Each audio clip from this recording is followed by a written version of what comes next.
Le chiffre à observer aujourd'hui, c'est celui de la température moyenne dans l'Hexagone. Le record atteint en 2003 et en 2019, c'était 29,4 degrés. Voilà une journée qui s'annonce très difficile en Gironde, où depuis une semaine bientôt, des incendies particulièrement voraces dévorent des dizaines de milliers d'hectares de pinèdes.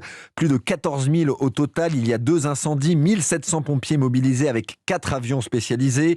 Rejoignons tout de suite Benjamin Peter. Bonjour Benjamin. Bonjour Raphaël. Benjamin, vous êtes à Landiras dans les Terres. On craint le pire aujourd'hui avec des conditions météo très défavorables. Oui, et ce que m'expliquait un pompier, c'est cette règle des 3,30. Au-dessus de 30 degrés, de 30 km/h de vent, et avec un taux d'hygrométrie en dessous des 30%, ce sont des conditions défavorables. Mais là, aujourd'hui, on va voir tous ces indicateurs qui s'affolent avec 44 degrés attendus au plus fort de la journée, moins de 10% d'humidité dans l'air et un vent à plus de 40 km/h, 60 km/h même en soirée.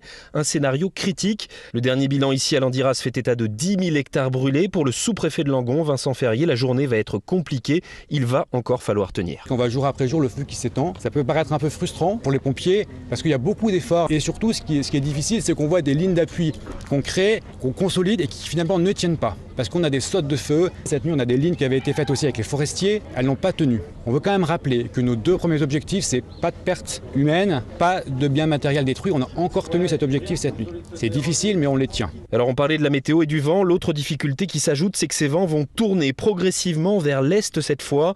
Résultat, 3500 personnes supplémentaires sur 3 communes vont à leur tour devoir évacuer dans la journée, avec toujours cette incertitude. Quand pourront-ils rentrer chez eux? Certains ici n'ont plus accès à leur maison depuis 6 jours déjà. Merci Benjamin Peter. 12 pompiers légèrement blessés depuis le début de ces incendies en Gironde. Au moins 16 000 personnes évacuées. Et puis l'autre feu qui sévit dans la région à la Teste de Buch, lui aussi progresse. Le brasier atteint l'océan des plages proches de la dune du Pilat. Et puis